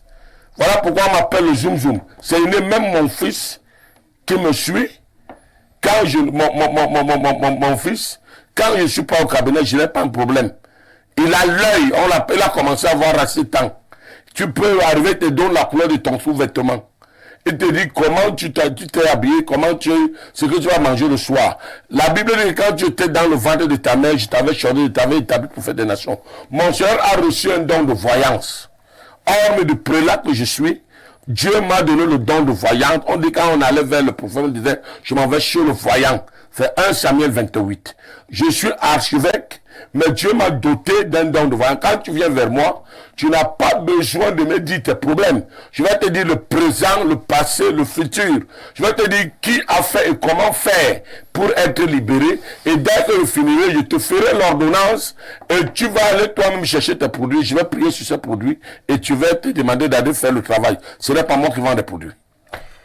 Bonsoir. La descendance d'un sorcier peut-il tout savoir? Un peu de sorcellerie dans les ventes, peut-il pratiquer sans être intronisé? Tu n'as pas besoin d'être intronisé parce que tu es intronisé par les liens du sang. Déjà parce que tu es issu des liens de sang de la personne, tu es d'office sorcier par des liens de sang. Donc, même si tu ne sors pas que tu as été initié pour sortir, mais tu peux subir les œuvres de la sorcellerie. Ça veut dire que ici le fait n'est pas simplement d'aller faire le voyage astral, mais si tu ne connais même pas, c'est encore grave même pour toi qui es ignorant, parce que les sorciers vont te malmener, ils vont utiliser ton dos comme la table, ils vont te faire voyager dans la nuit, ils vont te porter, faire travailler les champs et tout, tu deviens leur esclave, et ils vont te balancer des maladies, simplement parce que tes aïeux ont pratiqué la sorcellerie et tu payes par les liens héréditaires. Bonsoir, Monseigneur. Comment explique-t-on le fait qu'on n'arrive pas à gagner des chantiers sans être berné et le non-aboutissement des devis, qu'on a fini de faire un devis pour un travail et à la fin, le travail ne vous est pas confié. Deux choses là où tu n'es pas compétent et éloquent dans ta manière de faire le devis, ou tu crois faire la charité, ou bien tu as cherché un petit marabout qui t'a menti quelque part, le gris est fini, ou bien encore tu as ce qu'on appelle les masques. On t'a masqué, tu es bloqué, et quand tu es bloqué ou bien tu portes un masque, tout ce que tu peux faire, au départ ça va commencer bien, mais la fin ne sera jamais bien. Bonsoir, Monseigneur. Qu'en est-il des personnes qui sortent des tombes après plusieurs mois ou années de leur inhumation pour se balader dans les alentours de leur résidence? Quelle est la principale origine de ce phénomène? Bien que ce n'est pas la thématique, oui. J'aurais voulu vous dire que ces phénomènes, ce sont des personnes dont je vous ai dit dernièrement que l'âme est immortelle. Vous croyez qu'ils sortent de leur tombe, sortent pas de leur tombe. C'est le corps qui a été enterré dans la tombe. Peut-être l'âme, la tombe, c'est la maison de quelqu'un. Et son âme peut se reposer comme ça peut sortir pour balader. Si, qu'on ne vous dise pas que le séjour des morts n'existe pas, il y a deux endroits, il y a le carcasse dans le séjour des morts.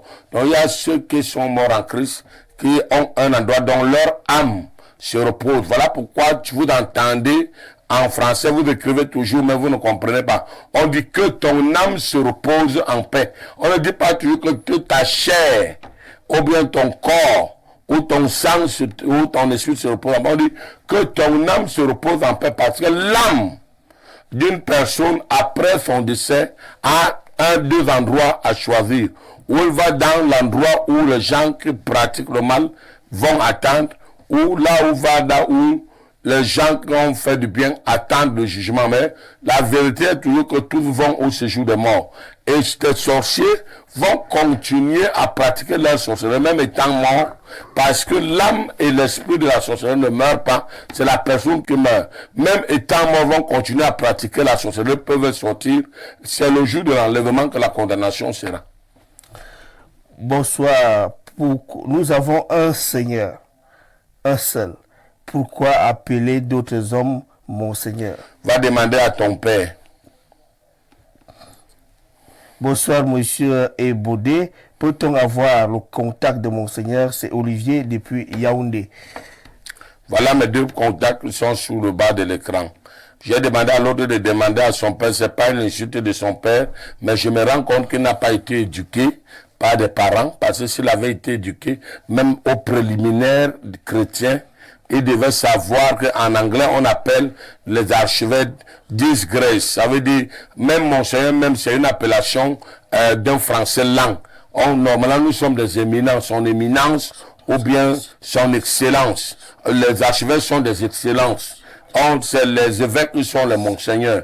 Donc voilà, mais comme le noir a grammatisé tout, on peut appeler monseigneur l'archevêque, mais en réalité, c'est son excellence, c'est l'archevêque tel. Et faudrait, c'est ça le vrai français. Et en anglais, on appelle les évêques de lordship et des archevêques disgrace, ou sa grâce, ou bien son excellence. Bonsoir, Monseigneur. Si tes ancêtres ont été sorciers et tes parents, est-ce que c'est obligé que tu hérites cette sorcellerie ou pas? J'ai dit bien aussi que tu peux ne pas hériter pour voyager, mais tu es sous les liens. Donc, tu es sous l'alliance. Parce qu'il y a ce qu'on appelle l'alliance et il y a ce qu'on appelle l'héritage. Donc, l'héritage, c'est celui qui continue à le faire. Mais l'alliance, c'est celui qui est réclamé par les liens de cela. Donc, tu peux vivre l'alliance et tu auras des problèmes parce que tes parents ont fait cela d'une manière ou d'une autre. Ce n'est pas obligé de toucher tous les domaines, mais ça va choisir quelques domaines de ta vie que tu vas subir. Tu vas tout faire sans trouver une solution. Merci, bonsoir mon père, c'est Obé de Ebolova. Votre question, c'est quoi? Vous avez seulement voulu dire bonsoir. Bonsoir, Monseigneur, c'est Laetitia Demana. Avant-hier, dans la nuit, aux environs de 3 heures, il y a un bruit fort sur la toiture. Après quelques instants, on suivait les pas des pieds. Ça signifie quoi, Monseigneur? Il faut comprendre que les sorciers vont dans la sorcellerie à partir de 23h minuit et rentrent de la sorcellerie à 3h du matin. Donc, c'était les atterrissages qui étaient en train de se faire sur la toiture. La bonne nouvelle que je vais te dire, c'est que ta toiture est un aéroport où les avions de nuit atterrissent et décollent. Cherche à venir pour qu'on cherche à détruire. Parce que si la toiture de quelqu'un est un aéroport, qu'en est-il des gens qui sont en bas? Bonsoir, Monseigneur. Moi, c'est Kameni Vanessa. S'il vous plaît, rien ne marche dans ma vie et j'aimerais que vous priez pour moi. La prière, on le fait à quiconque veut. Et déjà, le simple fait d'être à mes côtés, à me voir, tu es déjà prié, on a déjà prié, Dieu a écouté ta prière. Mais la prière seule, sans connaître les causes, ne sera pas, ça serait comme un médecin qui t'injecte sans connaître la cause de la maladie. Donc, il faudrait qu'on connaisse quelles sont les causes de ces problèmes avant de pouvoir toucher. Un arbre qu'on coupe sur le feuillage n'a jamais été tué. Pour bien couper l'arbre, il faut le dessoucher par la racine. Donc la race dessoucher ici, c'est le fait de chercher à connaître les véritables causes de ton problème avant de solutionner ce problème. Mon père, ma femme a un esprit d'empreinte d'argent partout. Dès qu'elle demande, même aux inconnus, on lui donne sans complication. Mais après, tout retombe sur ma tête. Comment laver cet esprit?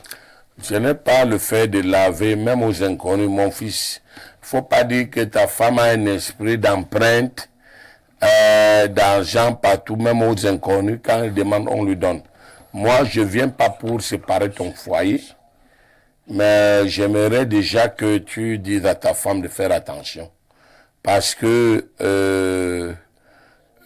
il y a une vérité entre ce qu'elle te dit, que les inconnus m'ont donné, et une vérité de savoir est-ce qu'elle n'a pas payé le prix de ce qu'on a donné. Parce que tu ne peux pas voir un inconnu, donne-moi l'argent comme ça, il te donne, prête-moi l'argent, il te prête. Qui sait si cet argent est même de fois emprunté, entre parenthèses, ou c'est toi qui continues à, non simplement à souffrir parce que tes biens sont partagés et tu continues à payer les dettes. Ça, c'est une chose. Je ne veux pas dire que c'est ça, mais je voudrais ici par là dire que amène ta femme pour qu'on vous consulte afin de trouver la solution à ce problème. Bonsoir au plateau, j'ai une question. Si un sortilège a été lancé dans une famille après le décès de celui qui a lancé, est-ce que le sortilège sera supprimé ou alors prendra toujours effet? Le sortilège, je vous ai dit, le sorcier peut mourir, mais les œuvres ne meurent pas. L'esprit de la sorcellerie ne meurt pas, ni son âme. Le sortilège va continuer. Si c'est le célibat, si c'est l'échec, si c'est la mort, ça va continuer jusqu'à ce que un bon démonologue, un prélat démonologue qui maîtrise bien, viendra faire des rituels pour ôter cela, ou bien, sauf si certains membres de la famille viendront se faire consulter pour qu'on les libère de cela. Nous avons quelqu'un qui se reconnaît sorcier, qui nous écrit. Il dit bonsoir à vous sur le plateau. Il dit notez bien, je n'ai jamais mangé l'enfant de quelqu'un ou un argent venant de là. Mais est-ce qu'il est possible de sortir de la sorcellerie? Monseigneur répondit. Au moins, nous aimons des personnes comme vous. Tu n'as jamais mangé l'argent de quelqu'un. Tu n'as jamais d'abord mangé l'enfant de quelqu'un. Tu n'as jamais mangé l'enfant de quelqu'un. Tu n'as jamais mangé la sorcellerie. Oui. Même l'argent venant de la sorcellerie, pas que l'argent, il y a aussi l'argent de la sorcellerie. Même l'argent de la sorcellerie, voilà. Oui. Comment il fait pour sortir? Il veut sortir. Bon, mais il faut savoir déjà que tu vas sortir demain. Le sorcier ne te dira jamais qu'il a mangé. Ça, c'est l'un des critères. Il n'était pas aussi obligé de nous dire qu'il est sorcier, Monseigneur. Mais je dis ceci. Dans la sorcellerie, il y a ce qu'on appelle le droit de la négativité. Donc, il n'est pas autorisé que la personne vous dise que j'ai mangé. Bon, que tu aies mangé ou pas, que tu aies pris l'argent de quelqu'un ou pas, viens. L'argent de la sorcellerie. Oui, viens, je vais te faire vomir le totem et tu seras délivré. Ce serait ton meilleur jour. Je suis derrière la gendarmerie de l'Omnisport à Yaoundé. Je suis derrière la gendarmerie de l'Omnisport à Yaoundé, Cameroun. À Yaoundé, Cameroun, je reçois tous les jours de 7h à 16h, tous les jours de lundi à vendredi, de 7h à 16h, le samedi de 7h à 12h. Voici mes deux numéros qui sont sur le bas de l'écran. Vous pouvez également faire des consultations en ligne pour ceux qui sont hors du Cameroun et loin dans des milliers de kilomètres. Des consultations en ligne à travers le numéro Orange. Vous écrivez ce numéro sur WhatsApp et on vous donnera toutes les réponses appropriées pour accéder à la consultation. Il y a également certaines personnes qui viennent se faire consulter, qui veulent nous considérer comme des marabouts. Je le réitère tous les jours. Ne venez pas voir mon Seigneur comme un marabout. Je vais venir connaître mon problème et après je vais revenir. Non, le monde de la sorcellerie est très compliqué et précaire. Quand tu viens te consulter, le sorcier a d'abord un premier point qu'on appelle le médium. Et quand il te cible, son médium contrôle tous tes gestes, tes faits et gestes. Donc quand tu te lèves pour venir te faire consulter, il te voit dans le médium que tu es venu te faire consulter. Et quand tu sors du lieu de consultation sans que tu ne commandes ne serait-ce que tu ne prennes quelques produits et certaines prières, et elle va voir que si je laisse encore la personne une autre fois, il va m'attaquer. Il est prêt à te finir avant même que tu reviennes au second rendez-vous. Voilà pourquoi d'autres ont donné des rendez-vous, ne sont plus jamais venus, d'autres sont morts, d'autres se sont appauvris énormément, d'autres tous les jours. Quelqu'un va te dire que ça fait 6 mois que je suis vos émissions, mais je n'ai jamais, à chaque fois où je veux venir, je ne parviens pas à arriver. Ce n'est pas lui, mais c'est le totem. Il a parlé, la sorcellerie a enregistré, ils ont bloqué. On va prendre ce dernier message avant de revenir sur notre questionnaire. Bonsoir, monseigneur. Est-ce que c'est possible de délivrer un sorcier sans son consentement? Simon, depuis Ebolova. Oui. On n'a pas besoin de son consentement pour le délivrer. Il sera délivré facilement. Si tu es sorcier, Simon, avance déjà. Mesdames, messieurs, on va prendre une courte transition également. Question de vous permettre de prendre un verre d'eau et également de noter déjà encore d'autres préoccupations qui vous tardent encore l'esprit. On se retrouve juste derrière.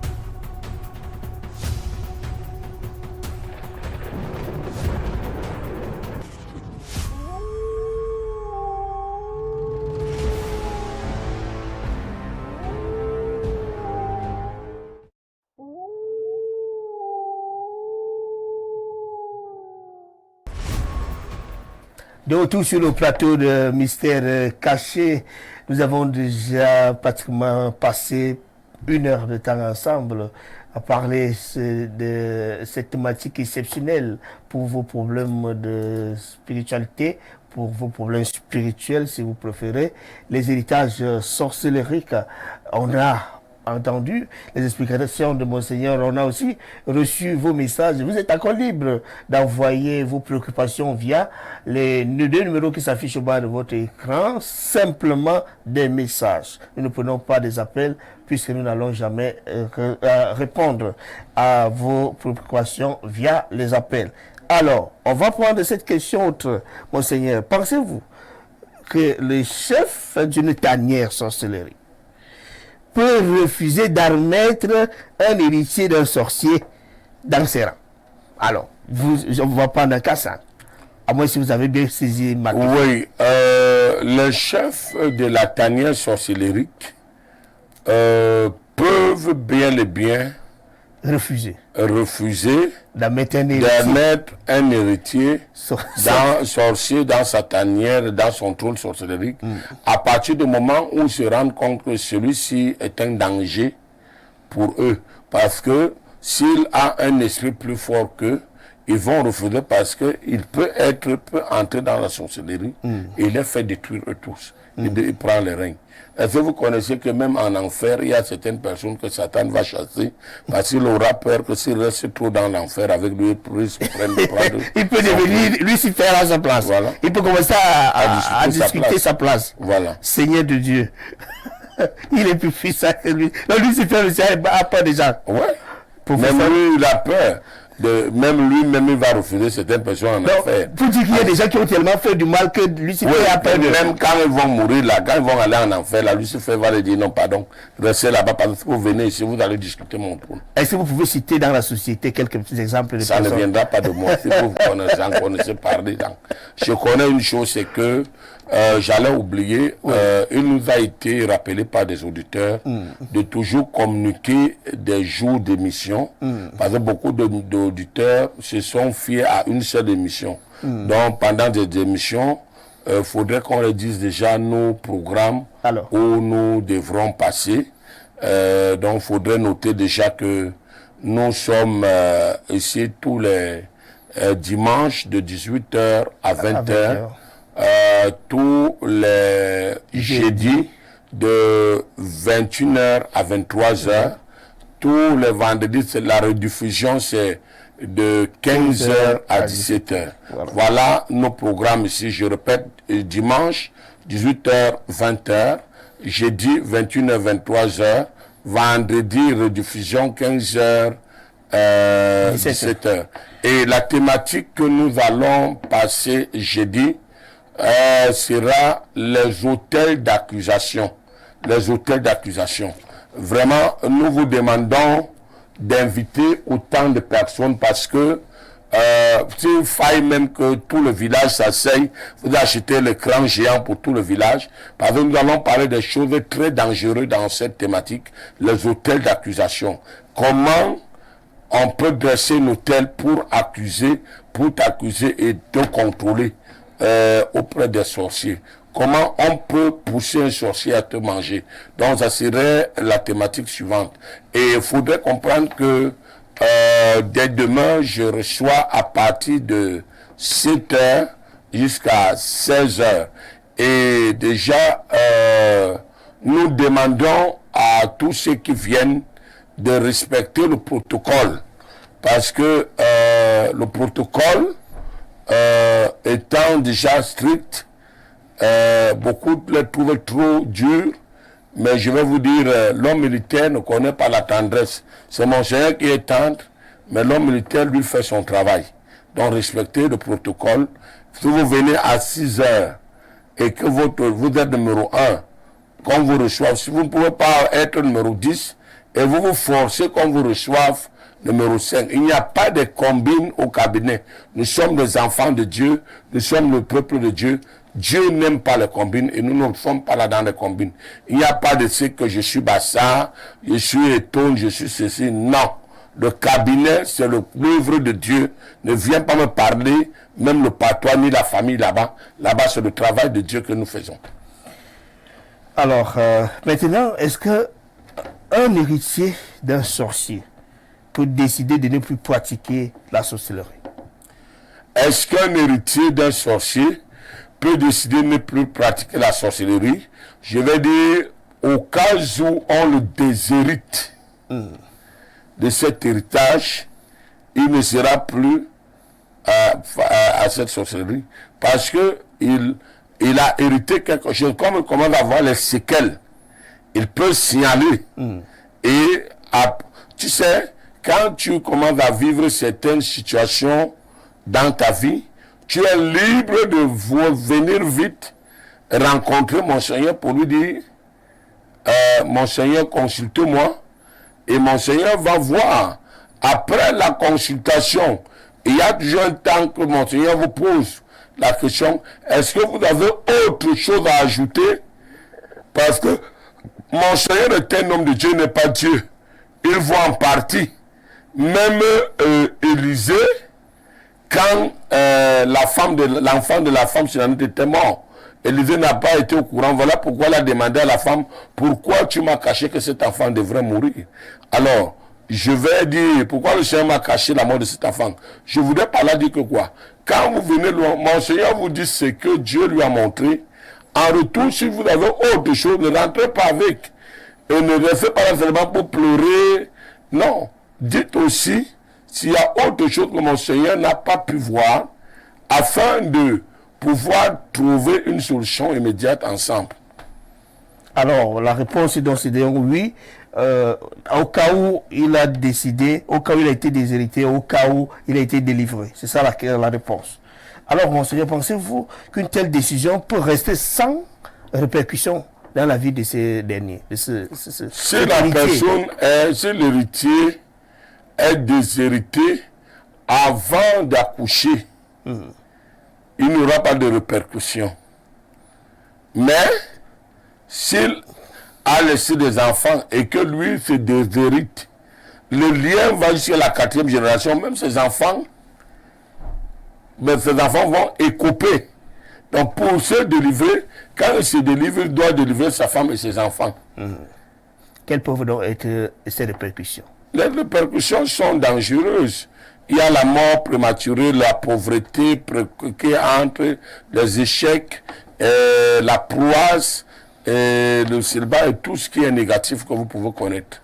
Est-ce que là aussi la famille peut ne pas avoir un ministre alors qu'on pouvait avoir un ministre dans la famille, mais le fait qu'il ait décidé de sortir dans la tanière sorcellerie, de ne pas pratiquer la sorcellerie, que le président de la République, le chef des institutions n'arrive pas à regarder un nom dans la famille? Il y a des questions que je me dis que les journalistes aiment poser pour qu'on dise que c'est Monseigneur qui a parlé. Je préfère me taire sur cette question et te répondre ça à la prochaine édition. À la prochaine édition. Le fait que quelqu'un a décidé de ne pas pratiquer la sorcellerie, en fait, de sortir de la tanière sorcellerie pour ne plus pratiquer la sorcellerie, cela peut bloquer les nominations aussi. Ça bloque, comme vous persistez à me poser des questions. Ça peut bloquer les nominations. Ça peut bloquer des nominations. Alors, ok, donc vous avez accepté. Tant que... Oui. Il faut d'abord savoir les conditions qu'il faut poser pour être nommé. Oui, a qualité d'être nommé. Alors je ne parlerai pas, je ne répondrai pas à ça aujourd'hui. Vous avez quand même répondu que la nomination, le fait d'avoir... Je ne vous réponds pas à cette question, monsieur. Vous avez déjà répondu, monseigneur. Et le monde entier était témoin de votre réponse. Pensez-vous, monseigneur, encore ils sont nombreux, hein, là, monseigneur, qui nous regarde ce soir, les héritiers des sorciers, qui nous regardent, qui savent, ils ne savent plus quoi faire. Ils sont entrés, ils ont hérité, ils ont mangé, ils ont fait. Qu'est-ce qu'on peut faire maintenant? Déjà, il faudrait déjà expliquer qui a qualité d'hériter. Oui, on a posé plus. On a commencé. Oui. Allez-y. Il faudrait comprendre déjà qu'on peut hériter jusqu'à 4 générations. Oui. Les gens peut-être vont voir uniquement leurs parents, mais ne savent pas que l'héritage ne se limite pas aux parents. Ça va jusqu'à grands-parents et arrière-parents, arrière-arrière-grands-parents. Et il faut connaître ce que tes arrière-arrière-grands-parents ont fait. Parce que quand vous regardez l'histoire de Moïse, c'est Moïse, ses arrière-arrière, c'est sa 4e génération qu'on appelait Lévi, qui avait coupé les jarrets et tué. Et Moïse est venu ramasser la malédiction de sa 4e génération qui était les Lévis. Donc, ne te dis pas que bon, parce que je vois ma mère et quand même là c'est bas. Reste à savoir, est-ce que ta mère même, c'est le niveau où ta mère est qu'elle était censée être? Je vais dire non. Il faut savoir quelle était la nature de la vie de ta famille. Si ta mère n'allait pas être issue de la sorcellerie rosicrucienne et autres, ou bien ceci, cela, bon, comme vous avez parlé de la rose, je crois, je n'ai qu'à ajouter sur ce que vous avez dit, hein. Je n'ai rien contre eux. J'ai dit ce que Pas Dieu ce me que j'ai demande de dit, dire. ce que j'ai posé comme question. Ouais, vous avez posé Voilà, je comme voulais question. que vous correctifiez cela. Voilà. C'est une question. Bon, je profite de l'occasion de saluer d'abord quelqu'un m'a dit de demander, c'est du chantage que tu veux nous faire pour qu'on se marie. Ma très chère et tendre épouse, Josepha Melingui. Et je vais saluer Madame Ebodé, qui est ma fille. Même si je ne salue pas M. Baudet, Madame Baudet, c'est ma fille personnelle. Je voudrais saluer Madame Lissoc, amant qu'on appelle Sarah, c'est ma fille personnelle. Cette femme, cette grande dame a rendu un pauvre Ndoksoul quelqu'un, parce que sans lui, le Ndoksoul là ne serait rien.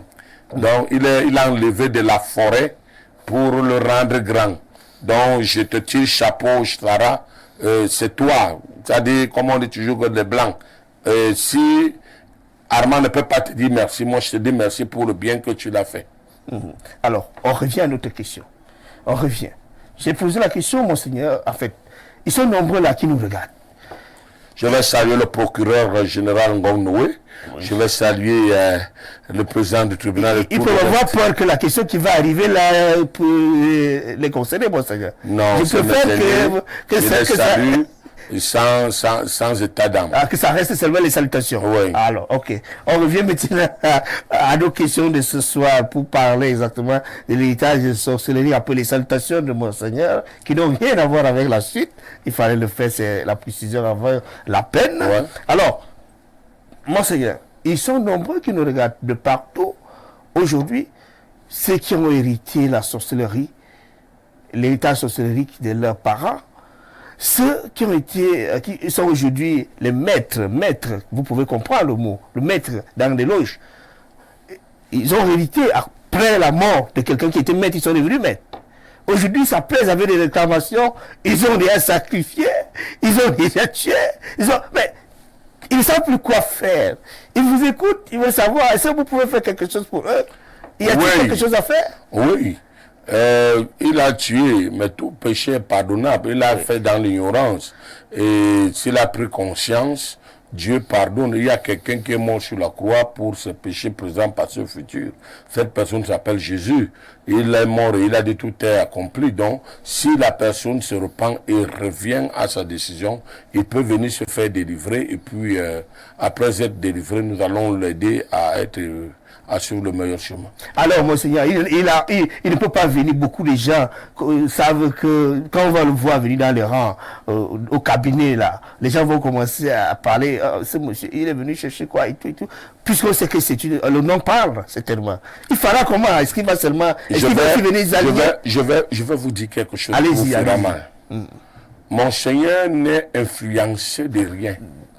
Et Monseigneur ne marche pas sur les bases des titres des gens. Okay. Soit au gradé, soit tel membre de tel, ceci, cela.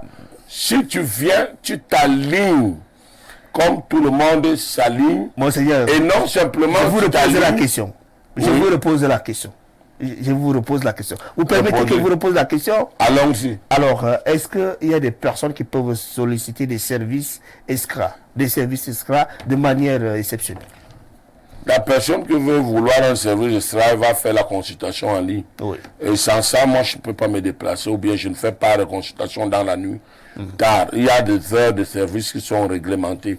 C'est de 7h à 16h. Et de lundi à vendredi. Et de samedi de 7h à 12h. Un Dieu que nous servons est un Dieu de discipline. Quand les gens sont malades, quel que soit leur grade, ils vont à l'hôpital, on ne dit pas que donc tel est malade, on n'a pas honte de la maladie. C'est comme ça qu'on ne doit pas avoir honte du problème ou bien de sortir de ce problème. De la même manière que tu te couches quand tu es malade, on t'amène à l'hôpital, viens aussi t'aligner. Tu montres à ce petit Dieu qui te commandait qu'il est petit et tu viens, on enlève les conneries et tu avances. Monseigneur, les gens m'ont demandé de vous poser cette question. Je vais vous reposer cette question une troisième fois d'une autre manière. Alors, est-ce qu'il est possible que quelqu'un... c'est vous qui le dites, souvent, même le pouvoir est établi au ciel. Dieu. Par Dieu. Ouais, tout pouvoir vient de Dieu. Alors, il y a certains qui peuvent avoir un certain pouvoir, Et donc, le déplacement n'est pas chose aisée, mais qui certainement se retrouverait dans ce genre de problème. Qu'est-ce que vous pouvez proposer pour aider celui-là?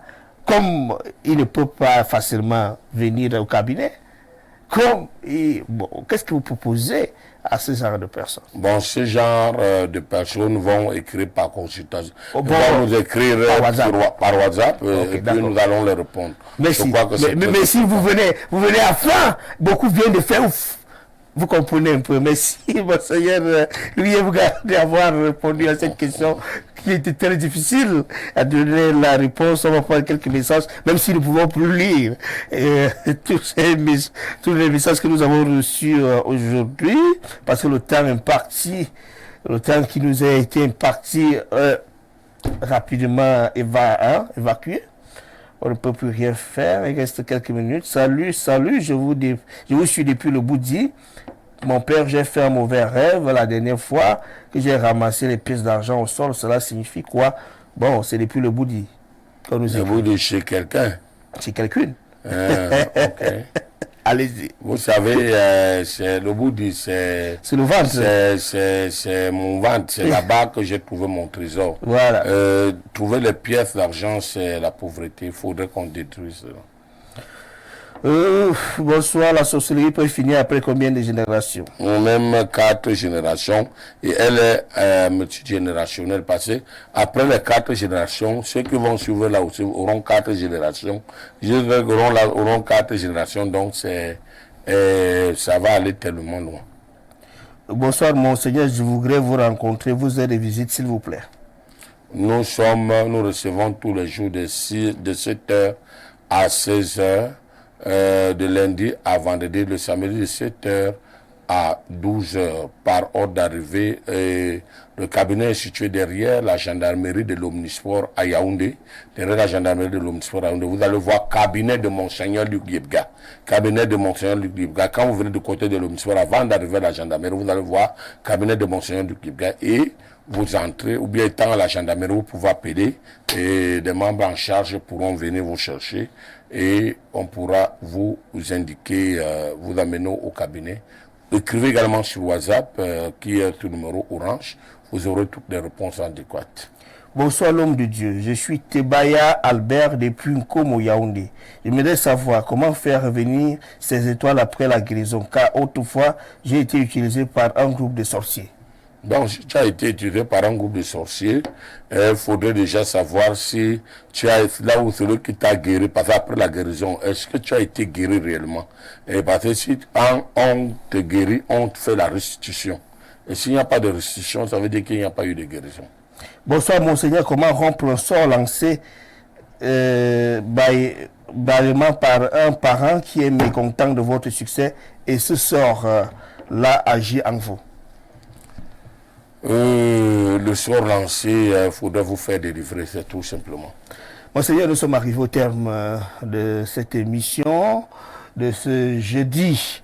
Alors, nous vous disons merci d'avoir accepté et d'apporter beaucoup d'éclairage à ceux qui ont des problèmes spirituels, à ceux qui connaissent ce que nous venons de parler, l'héritage sorcellerique dans les familles. Merci à vous également pour m'avoir fait cette confiance et qui n'a jamais failli. Je crois que Dieu vous bénisse, que Dieu bénisse Info TV, que Dieu bénisse le Cameroun et Dieu bénisse le monde entier. Mesdames, Messieurs, nous vous disons merci d'avoir été des nôtres tout au long de cette émission. Nous vous rassurons de continuer à travailler, à fouiller, à vous proposer des thématiques qui vont vous permettre de connaître vos problèmes, puisque le rôle de cette émission, c'est de vous éduquer également, de vous sortir de l'ignorance, ainsi éviter les morts prématurées, les décès inappropriés, les tueries par des sorciers. Avec Info Télévision, vous êtes au pas, vous avez l'information en temps réel. Mesdames, Messieurs, bonsoir. La suite, c'est avec le journal bilingue sur Info Télévision. Au revoir.